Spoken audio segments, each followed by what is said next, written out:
यहां से आगे रुक करते बड़ी खबर सामने आ रही है। एफआईआर दर्ज होने के बाद कुश्ती संघ अध्यक्ष ब्रजभूषण शरण का बयान सामने आया है। एफआईआर कॉपी मिलने के बाद मैं बात करूंगा, ये कहते हुए वो नजर आ रहे हैं। तो जिस तरीके से उन पर तमाम आरोप लगे हैं यौन शोषण को लेकर महिला पहलवानों की तरफ से, अब इसको लेकर के 2 एफआईआर उन पर दर्ज हुई है। उनकी तरफ से बयान भी उनका सामने आ रहा है और इस वक्त वो कुछ बोल भी रहे हैं। सुनिए क्या उनकी तरफ से कहा जा रहा है। तरीके से इंतजाम कर दो, मतलब ये 4-4 महीना मेरे खिलाफ लोगों को उकसाएंगे, भड़काएंगे, सबूत इकट्ठा करेंगे और फिर 3 महीने बाद एक ले जाकर के फिर किसी न किसी को पेश कर देंगे। चलिए, मुझे उस पर भी कोई आपत्ति नहीं है। ये काम जांच एजेंसी का है, वो जांच एजेंसी अब काम करेगी। लेकिन हमने तो लगातार सरकार के फैसले का सम्मान किया और ये लगातार इसका उल्लंघन कर रहे हैं। रोज रोज ये नई डिमांड लेकर के आ जा रहे हैं। अब जांच एजेंसी की रिपोर्ट सार्वजनिक होने का इनको इंतज़ार करना चाहिए। फिर ये धरने पर बैठ गए। अब धरने पर बैठ गए, पहले इनकी मांग थी एफआईआर की जाए। चलिए भाई, इनकी मांग स्वीकार हो गई, अब एफआईआर हो गई। अब इनको चाहिए, अब कहते हैं कि जेल के अंदर होना चाहिए, सारे पदों से इस्तीफा देना चाहिए। तो ये जो मेरे पास, मैं लोकसभा का सदस्य हूँ, ये पद मुझे दिनेश फोगाट की कृपा से नहीं मिला है, हमारे क्षेत्र की जनता ने मुझे दे रखा है। और एक बार नहीं, 6 बार दे रखा है। 6 बार मुझको दिया, मेरी पत्नी को दिया, और उनको उनकी कृपा पर नहीं है। और कुश्ती संघ का अध्यक्ष पद भी उनकी कृपा पर नहीं है। मैं चुनाव लड़ करके जीता हूँ। अब आपके माध्यम से आप सवाल पूछेंगे तो मैं कहना चाहता हूँ, एक ही परिवार और एक ही अखाड़ा क्यों? हरियाणा के अन्य खिलाड़ी क्यों नहीं? हिमाचल के, महाराष्ट्र के, मध्य प्रदेश के, केरला के, कर्नाटका के, तमिलनाडु के, बंगाल के, आसाम के, देश के अन्य प्रांतों के खिलाड़ी क्यों नहीं? 12 साल से लगातार इनके साथ यौन उत्पीड़न होता है, केवल इनके साथ। वो यौन उत्पीड़न देश के अन्य खिलाड़ियों के साथ क्यों नहीं होता है? केवल एक ही अखाड़ा और एक ही फैमिली, एक अखाड़ा एक फैमिली। बाकी हरियाणा का 90% खिलाड़ी और 90% गार्जियन ब्रजभूषण सिंह के साथ है। क्योंकि मैंने काम किया है, मैंने खेल को जहां तक सेवा दे सकता है ईमानदारी से सेवा दिया है। और इसीलिए आज देश का एक, जबकि इन्होंने कोई कसर नहीं छोड़ी है, इन्होंने कोई कसर नहीं छोड़ी है कि कोई निकल करके आ जाए। लेकिन एक सवाल मैं मीडिया के माध्यम से, आपके माध्यम से रखना चाहता हूं कि 12 साल से इनके साथ ही हो रहा है, एक अखाड़ा एक फैमिली। और इस 12 साल में भी एक बार भी ये शिकायत लेकर के ना तो खेल मंत्रालय में गए हैं, ना किसी पुलिस स्टेशन पर गए हैं, ना कभी फेडरेशन में आए हैं। और यही खिलाड़ी आंदोलन के 15 दिन तक पहले इनकी वीडियो सुन लिया जाए, इनका ऑडियो सुन लिया जाए और ये जो है हमारी तारीफ करते थे। ये जो खिलाड़ी आज धरने पर बैठे हैं, ये अपने शादी में मुझे क्यों बुलाते थे? फिर जोड़े में हो करके मेरा फोटो क्यों लेते थे? मेरा आशीर्वाद क्यों लेते थे? लेकिन मैं एक संवैधानिक पद पर हूँ, मेरी एक बोलने की मर्यादा है, उस मर्यादा के तहत मैं बोल रहा हूँ। अब मामला सुप्रीम कोर्ट के पाले में है, दिल्ली पुलिस के पाले में है, जो भी निर्णय करेगी हम मुझे उससे। इस साजिश के पीछे कौन लोग हैं? सांसद जी, साजिश के पीछे कौन लोग हैं? आखिर आपको इसके पीछे क्या दिखता है? कौन है वो एक फैमिली, एक अखाड़ा, और इसके पीछे कौन? अखाड़े का नाम क्या है? देखिए, मैं शुरू से कह रहा हूँ कि इसमें एक उद्योगपति का हाथ है, कांग्रेस का हाथ है। मैं शुरू से इस बात को बोल रहा हूँ। एक उद्योगपति, मैंने नाम नहीं बोला है कौन सा उद्योगपति, देश के कुछ उद्योगपतियों का इसमें हाथ है जिनको मुझसे कष्ट है, और कांग्रेस का हाथ है। शुरू बोला था और आज दिखाई पड़ गया कि किसका हाथ है। जब इनकी मांग मान ली गई, एफआईआर दर्ज की गई, जांच तरीके से कहिए कि कार्रवाई शुरू हो गई, तब आप क्यों नहीं जा रहे हैं? अब क्यों मोदी जी के खिलाफ बोल रहे हैं? अब क्यों खेल मंत्रालय के खिलाफ बोल रहे हैं? अब क्या जरूरत है? पप्पू यादव को बुलाने की क्या जरूरत है? केजरीवाल को बुलाने की क्या जरूरत है? वो कोई रिटायर गवर्नर है, क्या नाम उसका, सतपाल मलिक को बुलाने की क्या जरूरत है? प्रियंका गांधी जी को तथ्य मालूम नहीं है। जिस दिन प्रियंका गांधी जी को तथ्य मालूम होगा कि दीपेंद्र हुड्डा ने कहाँ ला करके मुझे फंसा दिया, उस दिन उनको मालूम पड़ेगा, ये जांच की रिपोर्ट आएगी तब उनको मालूम पड़ेगा गलत जगह पर फंस गए। आज जो कांग्रेस की दुर्गति हो रही है ना, इसीलिए हो रही है।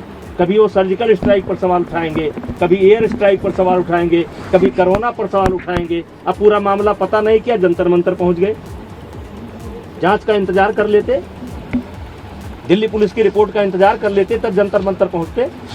राजनीतिकरण हो रहा है, आम आदमी पार्टी पहुंच रही है। ये राजनीतिकरण शुरू से, मैं तो फर्स्ट डे से कह रहा हूं कि ये खिलाड़ियों का धरना नहीं है, ये कुछ षड्यंत्रकारी लोग हैं जो हमारी पार्टी को नुकसान पहुंचाना चाहते हैं, जिसमें मुझे मोहरा बना रहे हैं। यानी कि निशाना जरूर आपके ऊपर है, लेकिन लक्ष्य दूसरा है कोई नहीं, निशाना हमारे ऊपर है, हम बहाना है, निशाना और है, और निशाना आ रहा है। आज देख लिए जैसे जांच कमेटी पर आपने कैसे सवाल खड़ा कर दिया। आपके कहने पर एक ऐसे व्यक्ति को कमेटी में शामिल किया गया जिसको नियमतः नहीं शामिल किया जा सकता था, क्योंकि उसी ने धरने की परमिशन ली थी, और उसके बावजूद भी उसको कमेटी में शामिल किया गया। आपको लगता है सरकार झुकती चली गई है इन लोगों के साथ? यही वजह है कि मांग भी बढ़ती चली गई। अब देखिए, मैं सब चीज़ों पर नहीं बोल सकता। मामला सुप्रीम कोर्ट में है और सुप्रीम कोर्ट के संज्ञान में है और पुलिस के निगरानी में है। मैं बहुत कुछ नहीं बोल सकता। सांसद जी, आप इस बात का दबाव बात कही थी कि आपने महसूस जो कर रहे हैं? ऑडियो थी वो ऑडियो किसको दी है? वो जो एक खिलाड़ी की ऑडियो, जांच कमेटी को। कौन खिलाड़ी था ये कोई ज़रूरी है भाई? जांच कमेटी को दे रखी है। वो लड़कियों से बात करता है कि भाई देखो, कोई लड़की बात कर लो, कोई लड़की, किसी भी तरीके से कोई लड़की ले आओ, और ले आए। क्योंकि जो आईओ के सामने जो बच्चे पेश हुए हैं, या जो बच्चे ओवरसाइट कमेटी के सामने पेश हुए हैं, उसमें वो बच्चा नहीं था। यद्यप मुझे उस बच्चे का नाम पता भी नहीं मालूम है, लेकिन वो बच्चा नहीं था। सांसद जी, जैसे कि 16 से 18 जब खेल हुआ, तो क्या इस खेल को जो पहली बार रोका गया था और दोबारा हो गया, इसके बाद ये टाइमिंग क्या कैसे देखा जाए कि ये धरना शुरू हो गया? अब देखिए, बहुत अच्छा सवाल आपने किया। ये कहते हैं कि मुझे कुश्ती को बचाना है, इसलिए हम इस धरने पर बैठे हैं। हमारे देश को एशिया चैंपियनशिप जूनियर अलॉट थी, आपने पत्र लिख करके उसको कैंसिल करवा दिया। ये इन्होंने कुश्ती को बचाया। दूसरा, ओपन नेशनल टूर्नामेंट हो रहा था, उसको इन्होंने रद्द करवाया। एक काम ये उन्होंने कुश्ती को करके बचाया। महिलाओं का कैंप चल रहा था, बच्चियां आ चुकी थी, उनको कैंप छोड़ करके भागना पड़ा और वो आज तक कैंप नहीं लग पाया। ये इन्होंने कुश्ती को बचाया। और जब ओवरसाइट कमेटी बनी थी तो उसमें 3 सप्ताह का समय दिया गया था। 3 सप्ताह के बजाय मैंने 3 महीने तक वेट किया, और जब ओवरसाइट कमेटी समाप्त हो गई, उसने अपना कार्यकाल समाप्त किया, क्योंकि हमारी फेडरेशन को भंग नहीं किया गया था। हमारी फेडरेशन को भंग नहीं किया गया था। जब ओवरसाइट कमेटी ने अपने आप को ये हो गया कि अब ओवरसाइट कमेटी नहीं है, तो चूँकि देश में जैसे इस समय एशिया चैम्पियनशिप होना है, फिर वर्ल्ड चैम्पियनशिप होना है, हमारे यहाँ खेल रुका हुआ है, कोई नेशनल नहीं हो रहा है, कोई ओपन नेशनल नहीं हो रहा है। तो जब नेशनल नहीं होगा, अब जैसे कैडेट है, अगर कैडेट का नेशनल नहीं होगा, अंडर 15 का नेशनल नहीं होगा, तो एशिया जाने के लिए टीम कैसे बनेगी? एक प्रक्रिया है ये कि पहले हमको कराना पड़ेगा। हमारी फेडरेशन भंग नहीं थी, हमने जो है इस खेल को करवाया। अब ये खेल को करवाया तो हमने भाई हरियाणा के खिलाड़ी लड़े, बहुत बड़ी संख्या में लड़े, बच्चे मेडल लेकर के गए। मैंने कोई मेडल सेरेमनी नहीं की, मैंने कोई मेडल सेरेमनी नहीं की, मैं कभी अखाड़े पर नहीं गया। मैं जो है बैठ करके अपनी कुश्ती को देखता रहा। कुश्ती देखने का अधिकार मुझको भी है। हरियाणा की कई बच्चियां मेरे पास आईं कि सर मुझे फ़ोटो लेना है। हमने कहा बेटा आज फ़ोटो खिंचाओगे और कल इसी फ़ोटो पर मुकदमा लिखाओगे। उन्होंने कहा नहीं सर मुझे तो लेना ही लेना है। फिर उनकी माँ निकल करके आ गई, सर मुझे लेना ही लेना है। फ़ोटो ले गए, और उसके बावजूद भी मैं मेडल सेरेमनी नहीं किया। लेकिन ये कहते हैं कि मुझे खेल को बचाना है, तो खेल को बचाना है तो नेशनल को बंद कर देना है, ओपन नेशनल को बंद कर देना है। ये खेल को बचा नहीं रहे हैं, और ये आने वाले समय में पता चलेगा कि इस 4 महीने के अंदर इन्होंने खेल का कितना बड़ा नुकसान कर दिया है। सांसद जी, इंटरनेशनल लेवल के खिलाड़ी नेशनल में भाग लेना नहीं चाहते थे। आप चाहते थे कि जो उत्तर प्रदेश के खिलाड़ी हैं, दूसरे राज्यों के खिलाड़ी हैं, वो भी भाग लें, ताकि एक्चुअल जो खिलाड़ी अच्छा परफॉर्म कर रहे हैं वो आगे निकाल सके। क्या एक ये भी बड़ा कारण है जिसकी वजह से वो लोग जो उसमें धरने में बैठे हुए हैं, आपके खिलाफ बैठे हुए हैं? देखिए, एक समय ऐसा था कि टीम कहीं की हो, खिलाड़ी हरियाणा के रहते थे, मैंने उस पर प्रतिबंध लगाया। लेकिन मैंने प्रतिबंध लगाया कि हरियाणा का खिलाड़ी अपने ही राज्य से खेलेगा। अब यहां पर यह सवाल उठा, जब ये मैंने प्रतिबंध लगा दिया कि हरियाणा का खिलाड़ी अपने ही राज्य से खेलेगा, तो हरियाणा में गेम बहुत ऊपर है। हरियाणा में 10वें नंबर का जो बच्चा होगा, 12वें नंबर का बच्चा होगा, वो भी कई राज्य ऐसे हैं उनसे अच्छा है।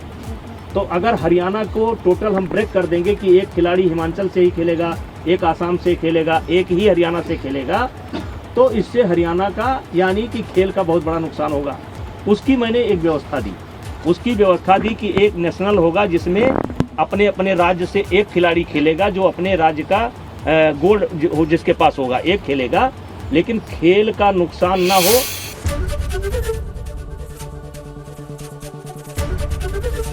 एबीपी गंगा, खबर आपकी, जुबान आपकी।